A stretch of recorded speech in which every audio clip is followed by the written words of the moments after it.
Hello everyone, and welcome back to Zeus Tech.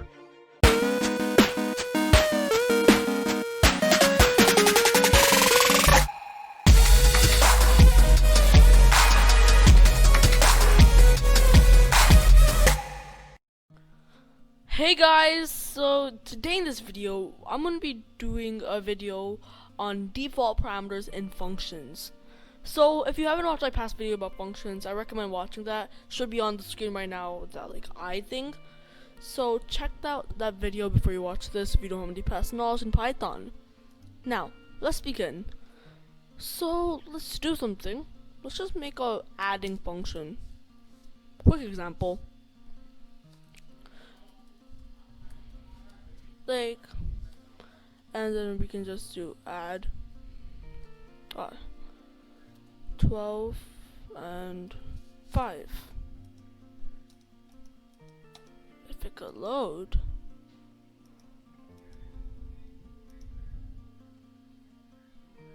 and it prints 17. A simple example. You can do this easily many times. I've done this many times. But say that we don't know what the numbers are, and then in that case we can do this: a equals 0, and you'll see there's an error. It says non-default parameters follows default parameters. What that means is that if you're gonna have a default parameter, you have to have it after your non-default parameters. And what we're doing here is that because of this, I don't have to put in a number here. If we run this, you see no error because a automatically equals 0. So this is an example, and I'll just show you a better example, shall I? So let's make something mark average. This is a better example, and we can have mark 1, mark 2, and mark 3. And let me just delete this stuff here and this stuff as well.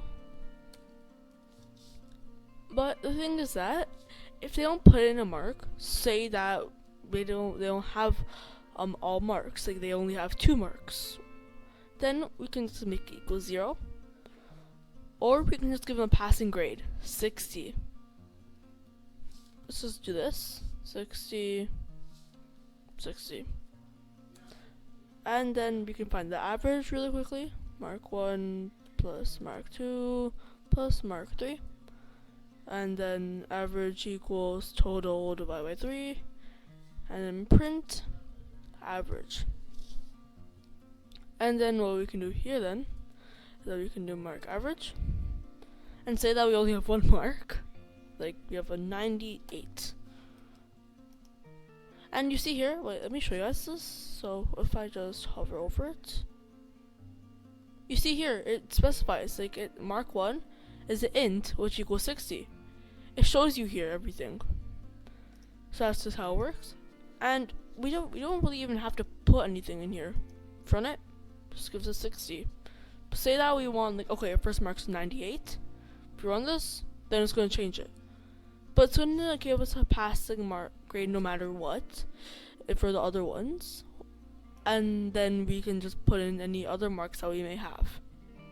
So this is an example of how to make default parameters and functions. And I think it should be useful. So sorry that this video is kind of shorter than usual. But I feel like you got what you needed. And I don't want to extend this video for no reason. So this is a real world example, something that people actually use. So write this down if you want to on PyCharm. And with that said, I'll see you in my next video. So if you like this video, please leave it a like and subscribe. Comment down below how it was, and turn on the post notifications to get notified whenever I release a new video. And with that said, I'll see you in the next video. Goodbye.